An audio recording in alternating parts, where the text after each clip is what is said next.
रीना, ये क्या तरीका है बैठने का? जरा अच्छे से खुद को समेट कर बैठा करो। ओहो माँ, अभी कौन है यहाँ पर? और विक्की तो मुझसे भी ज्यादा फैल कर बैठा है, उसे भी तो कभी बोल दिया करो। उसकी बात अलग है रीना, वो बेटा है, उसे थोड़ी पराए घर जाना है तुम्हारी तरह, उसे तो यहीं रहना है हमेशा। तो क्या ये मेरा घर नहीं है माँ? जब पराए घर जाऊंगी तब का तब देखेंगे, अभी तो मैं अपने घर में हूँ, तो मुझे अपने हिसाब से रहने दो ना। बेटा, लड़कियों का अपना कोई घर नहीं होता, उन्हें तो बस दूसरों के घर को अपना मानकर उसे संवारना होता है। और फिर बस बस बस माँ, अब आप फिर से शुरू मत हो जाओ। वो एक मस्त मौला लड़की थी और पढ़ाई में भी वो बहुत अच्छी थी, लेकिन उसके परिवार की सोच उससे बिल्कुल मेल नहीं खाती थी। रीना, ऐसा नहीं हो सकता, मैं बात पक्की कर चुका हूँ, तो फिर अब इस मसले पर कोई बात नहीं होगी। पर पापा, इतनी जल्दी क्या है शादी की? कुछ साल रुक जाएंगे तो प्रॉब्लम क्या है? प्रॉब्लम है, क्योंकि ऋषभ के घर वाले चाहते हैं कि शादी अगले महीने ही हो जाए। हम इतना अच्छा रिश्ता हाथ से नहीं जाने दे सकते। पर पापा, मैं पहले जॉब करना चाहती हूँ। रीना के घर में उसके पापा की बात कोई नहीं काट सकता था, और वो अपने एक दोस्त देवधर के बेटे ऋषभ के साथ रीना का रिश्ता तय कर चुके थे। रीना कॉलेज तो पूरा कर चुकी थी, लेकिन कोई अच्छी जॉब ढूंढने से पहले ही उसकी शादी आड़े आ गई। तो अपनी सारी इच्छाएं छोड़कर रिया को अपने ससुराल जाना पड़ा। और फिर बहू, ऋषभ के गर्म कपड़े तो रख लिए ना तुमने? जी मम्मी जी, मैंने सब कुछ रख लिया है।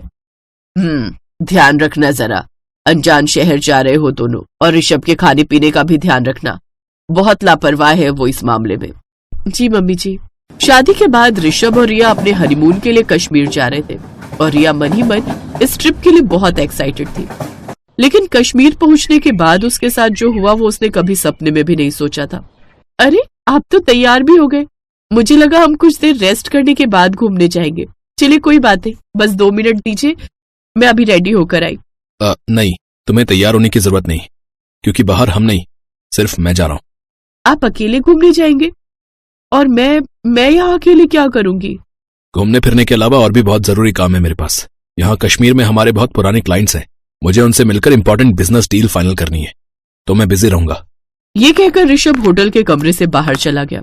रिया को ये सब बहुत अजीब लगा, लेकिन फिर उसने खुद को समझाते हुए कहा, कोई बात नहीं, काम इंपॉर्टेंट होगा तभी तो इन्हें जाना पड़ा। चलो इंटरनेट पर आसपास की लोकेशन सर्च करती हूँ, फिर डिसाइड करूंगी कि आज कहाँ की सैर करनी है। रिया काफी देर तक इंटरनेट खंगालती रही, उसे घूमने लायक कई जगहें मिली भी, लेकिन अकेले कहीं भी जाने का मन नहीं हुआ उसका, तो वो थक हार कर वहीं सोफे पर सो गई। फिर कुछ घंटों बाद उसकी आंख खुली। अरे, शाम के 5 बज गए। ओहो, मुझे तो पता ही नहीं चला, और ये भी अभी तक वापस नहीं आए। अब क्या करूं? इन्हें कॉल करके पूछती हूँ, फिर साथ में कॉफी पीने जाएंगे। ऐसा सोचकर रिया तुरंत ऋषभ को फोन लगाती है। फिर कई फोन कॉल्स के बाद से ऋषभ उसका फोन पिक करता है। हेलो, कहाँ हो आप? मेरा फोन क्यों नहीं उठा रहे थे, और आप वापस कब तक आओगे? अरे, मैंने तुमसे कहा था ना कि मैं क्लाइंट के साथ इंपॉर्टेंट मीटिंग में रहूंगा, फिर बार बार फोन करने का क्या मतलब है? तुम्हारे घर में तुम्हें इतने एटिकेट्स भी नहीं सिखाए गए क्या? कान खोलकर सुनो, मैं काम में बिजी हूँ, तो मुझे डिस्टर्ब करने की कोई जरूरत नहीं है। ये कहकर ऋषभ ने फोन काट दिया। रिया को उससे ऐसे बर्ताव की उम्मीद नहीं थी, उसे काफी ठेस पहुंची थी, लेकिन फिर उसने खुद को संभाला और ड्राइवर को फोन किया। हेलो, अब आप गाड़ी निकालिए, मुझे डल लेक जाना है। जी मैडम। रिया कार से डल लेक पहुंची। वहां के खूबसूरत नजारे देखकर उसका मन अब शांत होने लगा, लेकिन तभी उसकी नजर डल लेक में मौजूद एक शिकारे पर पड़ी, जिसमें ऋषभ एक कश्मीरी लड़की के साथ बिल्कुल चिपक कर बैठा हुआ था। दोनों के हाव भाव साफ बता रहे थे कि उन दोनों का क्या रिश्ता है। उधर रिया से ये सब कुछ बर्दाश्त नहीं हो रहा था। उसने तुरंत ऋषभ को कॉल किया, लेकिन ऋषभ लगातार फोन काटता रहा। रिया वापस होटल आ गई, और फिर आधी रात के वक्त, तुम अभी तक जाग रही हो? जाओ, जाकर सो जाओ। जिस औरत का पति उसके हनीमून पर एक दूसरी औरत के साथ कश्मीर की वादियों में रंगरलियां मना रहा हो, उस औरत की आंखों में नींद कैसे आएगी? ऋषभ सक्सेना, तुमने मेरे साथ बहुत गलत किया है, तुम्हें इसकी सजा मिलेगी। रिया बहुत गुस्से में थी, इसलिए बिना कुछ सोचे समझे बस बोलती ही गई। दूसरी तरफ रिया के मुंह से ये सब सुनकर ऋषभ की आंखें भी गुस्से से लाल हो गई। Shut up! मुझसे इस तरह बात करने की तुम्हारी हिम्मत कैसे हुई? इतना ऐशो आराम दिया, हर चीज की आजादी दी, लेकिन नहीं, तुम्हें तो पति की जासूसी करनी है। बस इसीलिए मैं तुम जैसी बहनजी टाइप लड़की से शादी नहीं करना चाहता था। तो फिर क्यों की मुझसे शादी? क्योंकि तुम्हारे बाप को तुम्हारी जिम्मेदारी से छुटकारा चाहिए था, और मेरे मॉम डैड को एक सीधी सादी बहू चाहिए थी। बस उन्हीं के प्रेशर में इतनी बड़ी गलती हो गई मुझसे। और वो लड़की, वो कोई गलती नहीं है। कौन? वो शिकारे वाली? मुझे तो उस लड़की का नाम भी नहीं मालूम। मेरे क्लाइंट के लिए मेरी तरफ से एक रात का गिफ्ट थी वो, बट थी बड़ी खूबसूरत। तो मैंने भी सोचा कि लगे हाथ। बस कीजिए। छी, काश ये सब मुझे पहले पता चल गया होता तो मैं कभी आपसे शादी नहीं करती। आप रहिए, आपको जैसे रहना है, पर मैं अब इस झूठे रिश्ते में और नहीं रह सकती। जो करना है करो, बट अभी मुझे सोने दो, बहुत थक गया हूं मैं। इसके बाद रिया ने सबसे पहले अपनी माँ को फोन लगाया और रोते हुए सब कुछ कह डाला। देख बेटा, तू पहली पत्नी नहीं है जिसे ये सब झेलना पड़ रहा है। ये मर्द ऐसे ही होते हैं, लेकिन बेटा हम औरतों को हर हाल में अपना रिश्ता निभाना ही पड़ता है। यही हमारे संस्कार है। अब तेरा ससुराल ही तेरा घर है। तेरे पापा कभी नहीं मानेंगे कि तू दामाद जी से रिश्ता तोड़े। रिया को शायद पता था कि उसकी माँ का यही जवाब होगा, इसीलिए उसने बिना कोई बहस किए फोन काट दिया और फिर अपनी सास को फोन लगाकर उसने उनसे इस बारे में बात की। मम्मी जी, अब आप ही बताइए मैं क्या करूं? मेरे साथ बहुत बड़ा धोखा किया है आपके बेटे ने। नहीं बहू, ये क्या कह रही हो? हाँ, मेरा ऋषभ थोड़ा गुस्सैल जरूर है, लेकिन वो अपनी जिम्मेदारियां अच्छे से समझता है। तुम्हें कभी कोई कमी नहीं होने देगा वो। और तुम ज्यादा दिमाग मत लगाओ, बस उसे खुश रखने की कोशिश करो। अब पति को बांध कर रखना तो पति की ही जिम्मेदारी होती है ना। अपनी सास की बातें सुनकर रिया की बची खुची उम्मीद भी टूट गई। उसने अपनी सास से भी कोई बहस नहीं की। ऋषभ से कोई भी कुछ कहने को तैयार ही नहीं था और वो आराम से सो चुका था, लेकिन रिया बस रोती ही रही। उसे समझ नहीं आ रहा था कि अब वो क्या करे और कहाँ जाए। न मायके में किसी को मेरी पड़ी है और न ही ससुराल में किसी को मेरी परवाह है। ऐसे क्यों लग रहा है जैसे मैं बेघर हूँ। इस दुनिया में मेरा कोई अपना नहीं है। सच ही तो है, एक लड़की अपने मायके में पराया धन होती है और ससुराल में पराए घर से आई हुई। लेकिन अब बस, मैं अब खुद के साथ कुछ गलत नहीं होने दूंगी। इसके बाद रिया बिल्कुल शांत हो गई। अगले 3 दिनों तक वो होटल से बाहर नहीं निकली। सबके साथ साथ ऋषभ को भी यही लगा कि रिया ने हार मान ली है। लेकिन फिर कश्मीर से लौटने के बाद, अब आ जाओ बहू, तुमने बिल्कुल ठीक किया जो उस बात को वही छोड़ दिया। बस इसी तरह समझदारी से चलते रहो, फिर देखना सब ठीक हो जाएगा। नहीं मम्मी जी, आप गलत समझ रही है। मैं कुछ नहीं भूली हूँ। मैं शांत थी क्योंकि कश्मीर से वापस आने के लिए मेरे पास पैसे नहीं थे। मैंने उस बात को नहीं छोड़ा, लेकिन हाँ, आपके बेटे और इस घर को छोड़कर मैं आज ही जा रही हूँ। ये क्या फालतू की बातें कर रही हो तुम? तुम्हारी मम्मी से बात हुई थी मेरी, उन्होंने तो ऐसा कुछ भी नहीं कहा। उल्टा वो तो मुझसे माफी मांग रही थी तुम्हारे बर्ताव के लिए।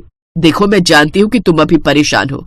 ऐसा करो, कुछ दिनों के लिए मायके हो आओ, फिर जब मन ठीक हो जाए तो आ जाना अपने घर वापस।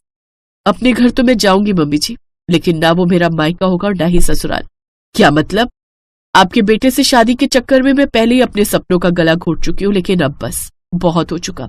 अब आप ही संभालिए इस घर को और अपने बेटे को भी। डिवोर्स पेपर्स मैं जल्द ही भिजवा दूंगी। रिया ने कश्मीर से ही अपनी एक दोस्त से फोन पर बात करके अपने आगे का रास्ता तय कर लिया था। वो अपने रहने के लिए एक पीजी और खर्च उठाने के लिए एक नौकरी ढूंढ चुकी थी। उसे विश्वास था कि बहुत जल्द वो एक ऐसे घर में होगी जो उसकी खुद की कमाई का होगा और सही मायने में उसका अपना होगा। सलोनी के माता पिता कोरोना महामारी के कारण चल बसे थे। सलोनी के चाचा चाची ने ही अब उसकी जिम्मेदारी संभाल ली। जब सलोनी के माता पिता गुजरे तब वो 11वीं कक्षा में थी। माता पिता को गुजरे 2 साल हो चुके थे। सलोनी कॉलेज की पढ़ाई करना चाहती थी, पर उसकी चाची ने उसे कॉलेज जाने के लिए मना कर दिया। कोई जरूरत नहीं है आगे की पढ़ाई करवाने की। बड़ी मुश्किल से 2 साल 11वीं और 12वीं तो हमने इसे पढ़ा लिखा दी। आगे हम इसकी जिम्मेदारी नहीं संभालेंगे। कोरोना में इसके माता पिता तो ऊपर चले गए, हमारे ऊपर इसकी जिम्मेदारी दे गए। अरे कौन सी जायदाद छोड़कर गए हैं जो हम इसकी पढ़ाई पर खर्च करें। कमलेश, तुम बिल्कुल भी सही नहीं हो। इतनी तेज आवाज में बात करती हो। सलोनी ने सुन लिया ना तो तुम्हारी खैर नहीं।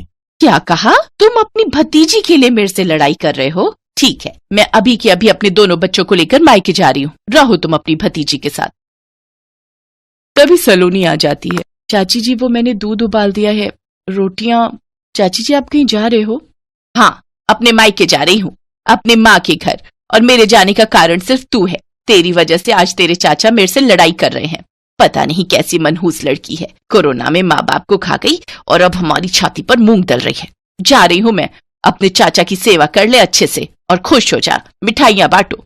नहीं चाची जी, आप ऐसे घर छोड़कर नहीं जा सकते हो। चाचा क्या बात है, आप मेरी वजह से चाची से क्यों लड़ रहे हो? अगर चाची जी आज मेरी वजह से घर छोड़कर गई ना तो मैं अपने आप को कभी माफ नहीं करूंगी। चाची जी, मैं चाचा की तरफ से आपसे माफी मांगती हूँ। आप मुझे बताओ मेरी क्या गलती है, मैं उसे सुधारूंगी।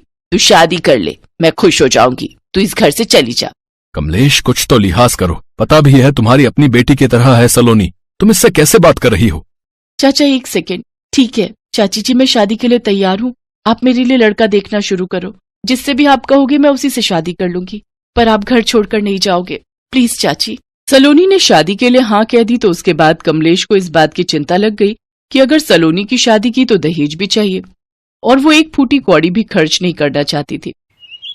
इसलिए वो उल्टे सीधे रिश्ते सलोनी के लिए लाने लगी। कमलेश, तुम्हारा दिमाग खराब हो गया है क्या? ये लड़का देख रही हो, कितनी बड़ी उम्र का है। हमारी सलोनी अभी बहुत छोटी है, सिर्फ 18 साल की हुई है हमारी सलोनी, और तुम लड़का लेकर आ रही हो, उसके लिए 35 साल का। कुछ तो सोचो कमलेश। अरे तो छोटी उम्र का लड़का अगर ढूंढना है तो उसके लिए लाखों रुपए का दहेज तैयार रखो। बड़े आए मुझे समझाने वाले। अब चुप रहो, मुझे लड़के वालों के पास बैठना है। कमलेश अपने पति को कुछ बोलने ही नहीं दे रही थी। वो लड़के वालों के पास आकर बैठ गई। ये लीजिए, हमारी सलोनी शरबत लेकर आ गई। लड़की थोड़ी छोटी नहीं है उम्र में? आपने तो कहा था 25 पार कर चुकी है, पर इसे देखकर लगता तो नहीं है। जी, आपने बिल्कुल ठीक पहचाना। मेरी भतीजी अभी 18 साल की हुई है। माफ कीजिएगा, हमें वैसे भी ये रिश्ता नहीं करना। आप अपने बेटे के लिए उसकी उम्र की ही लड़की देख लीजिए।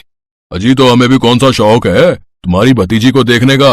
हमने भी बच्ची को ब्याह कर अपने घर नहीं लेकर जाना। हम भी समझदार बड़ी उम्र की लड़की को ही अपनी बहू बनाना चाहते हैं। भाई चलो यहाँ से चलो, फालतू में बुला लिया हमारा समय खराब करने के लिए। चल बेटा। अरे सुनिए तो बहन जी, भाई साहब। लड़के वाले वहां से चले जाते हैं। सलोनी की चाची गुस्से में भर जाती है। तुम्हारी वजह से आज लड़का हाथ से निकल गया, अब इतनी जल्दी लड़का कहाँ मिलेगा, और वो भी ऐसा जो कम दहेज में मान जाए। सलोनी को अपनी चाची के बुरे व्यवहार से बहुत दुख होता था। वो बेचारी 12वीं की पढ़ाई के बाद से घर पर ही रहकर सारे घर के काम करती रहती थी। कॉलेज की पढ़ाई वो कर नहीं सकती थी, क्योंकि उसने अपनी चाची को वादा कर दिया था कि वो शादी के लिए तैयार है। चाचा, ये आपकी रोटी। मुझे माफ कर दे सलोनी बिटिया, तेरी चाची के बुरे व्यवहार के कारण तुझे कितनी तकलीफ हो रही है मैं सब जानता हूं। भैया भाभी के जाने के बाद तुझे वो प्यार इस घर में नहीं मिला जो तुझे अपने मायके में मिलना चाहिए। मैं तो भगवान से बस यही प्रार्थना करता हूं कि तुझे ऐसा ससुराल मिले जहां तुझे मायके की कमी ना खले। एक दिन सलोनी के चाचा ने अपनी भतीजी के रिश्ते के लिए अपनी फैक्ट्री के मालिक सेठ सेवाराम से इस बारे में बात की। नंद किशोर, तुम मेरे पास कई सालों से काम कर रहे हो। इतना तो मैं जानता हूं कि तुम बहुत विश्वासी हो और बहुत ही अच्छे खानदान से वास्ता रखते हो। मेरे एक परम मित्र हैं सेठ मोहनलाल जी, उनका बेटा आशीष दिल्ली से कानपुर आया हुआ है। हो सकता है वहां बात बन जाए। सेठ जी, अगर ऐसा हो जाए तो आपकी बड़ी मेहरबानी होगी। मेरी भतीजी को अच्छा घर मिल जाएगा। आजकल बेटियों के लिए अच्छे रिश्ते मिलना बहुत मुश्किल है। उसकी चिंता मुझे बहुत सताती है। वो बिन माँ बाप की बच्ची है, आप तो सब जानते ही हो। कोरोना में उसके माता पिता चले गए, उसके बाद से वो मायूस हो गई है। मैं सब समझ रहा हूं नंद किशोर, चिंता मत करो, मैं इस रिश्ते को करवाने की पूरी कोशिश करूंगा। सेठ सेवाराम ने अपने मित्र सेठ मोहनलाल से बात की। आशीष को भी सलोनी पसंद आ गई और दोनों का रिश्ता पक्का हो गया। सलोनी के चाचा की खुशी का ठिकाना नहीं था। सलोनी को बहुत ही अच्छा ससुराल मिल गया था। सेठ मोहनलाल ने दहेज में कुछ भी नहीं लिया। चाची को तो मन ही मन इस बात की खुशी थी, पर सलोनी बहुत घबराई हुई थी। वो अभी छोटी उम्र की थी और इतनी बड़ी जिम्मेदारी वो कैसे संभालेगी, वो इसी चिंता में थी। मेरी गुड़िया, मेरी बच्ची, मैं जानता हूं तू अपने ससुराल में पूरी जिम्मेदारी निभाएगी। तू वहां बहुत खुश रहेगी। मेरा आशीर्वाद तेरे साथ है बेटी। चाचा, चाचा। विदाई के समय सलोनी अपने चाचा से लिपट कर फूट फूट कर रोती है। उसकी चाची कमलेश की आंखों में तो एक भी आंसू नहीं था। वो तो यही सोच रही थी कि उसके सिर से कोई भार टल गया। सलोनी शादी होकर अपने ससुराल आ जाती है। शादी के अगले दिन सलोनी जल्दी सोकर उठ जाती है, जैसे उसकी आदत थी। अरे सलोनी बहू, थोड़ी देर और सो लेती, तुम इतनी जल्दी क्यों उठ गई? मम्मी जी, मैं तो इतनी जल्दी ही उठती हूँ। अरे तुमने झाड़ू क्यों हाथ में पकड़ लिया बहू? वो सुबह सुबह सफाई करके बर्तन करके नाश्ता बना लूं तो ठीक रहता है, वही कर रही थी। अरे बहू, ये सब तुम्हें करने की कोई जरूरत नहीं है। हमारे घर में नौकर चाकर हैं, वही ये सारे काम करते हैं। तुम आओ, मेरे पास बैठो, आज हम सास बहू एक साथ चाय पियेंगे। आप मुझे किचन बता दीजिए, मैं चाय बना लाऊंगी। अरे नहीं बहू, अभी तुम्हारी नई नई शादी हुई है, हम आराम से तुम्हें किचन में लेकर चलेंगे। अभी चाय कमला बनाकर ला रही है, तुम आराम से बैठो। सलोनी को बहुत झिझक सी हो रही थी क्योंकि घर में तो वो सारे काम करती थी, पर यहाँ पर वो आराम से अपनी सास के साथ बैठी हुई थी। कुछ देर बाद वो अपनी सास के साथ घुल मिल जाती है और वो दोनों ढेर सारी बातें करने लगते हैं। अच्छा ये बात है, तो तुम्हें पढ़ना बहुत पसंद है। मैं तुम्हारी आगे की पढ़ाई के लिए तुम्हारे ससुर जी से बात करूंगी, तुम्हें कॉलेज जाना चाहिए। चलो अब तुम हमें अपने हाथों का बढ़िया सा हलवा बनाकर खिलाओ। एक काम करते हैं, हम सास बहू मिलकर हलवा बनाएंगे। मम्मी मैंने भी तो कॉलेज में अभी एडमिशन लिया है, अब भाभी का एडमिशन मेरे कॉलेज में करवा दो, हम दोनों का कॉलेज साथ में ही हो जाएगा। ये ठीक रहेगा। आशीष बेटा, कल तू बहू को कॉलेज ले जाना, ये एडमिशन फॉर्म भर आएगी। उसके बाद प्राची के साथ सलोनी बहू कॉलेज चली जाया करेगी। ठीक है मम्मी, नो प्रॉब्लम। मैं कल ऑफिस थोड़ा लेट चला जाऊंगा, पापा पहले चले जाएंगे। हाँ क्यों नहीं। अच्छा जल्दी से अब गरम गरम हलवा खिलाओ, हमारी बहू के हाथ का हलवा। हम खाकर तो देखें कि कैसा बना है भाई। ये लीजिए पापा जी। बहुत ही बढ़िया हलवा बनाया है बहू। ये लो मेरी तरफ से शगुन। और ये मेरी तरफ से भी। सलोनी ने जैसा सोचा था उसके विपरीत हुआ। सलोनी को अपने ससुराल में इतना प्यार मिल रहा था कि कुछ ही दिनों में वो सब उसके अपने हो गए। आशीष सलोनी का एडमिशन प्राची के कॉलेज में ही करवा देता है।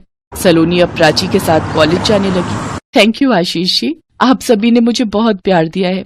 मैं तो अपने मम्मी पापा को कोविड में खोने के बाद बिल्कुल अकेली हो गई थी, सिर्फ चाचा से ही मेरा लगाव रहा। और कहते कहते सलोनी की आंखों में आंसू आ जाते हैं, उसका गला सूख जाता है। तभी उसकी सास उसे दिलासा देने लगती है। सलोनी बिटिया, मैं भी तो तुम्हारी माँ हूँ, अब तुम अपने सारे दुख भूलकर खुशियां बटोरना शुरू कर दो। तुम हमारी बहू होने के साथ साथ हमारी बेटी भी हो। अगले दिन सलोनी जब अपने चाचा चाची से मिलने जाती है तो वो बहुत खुश थी।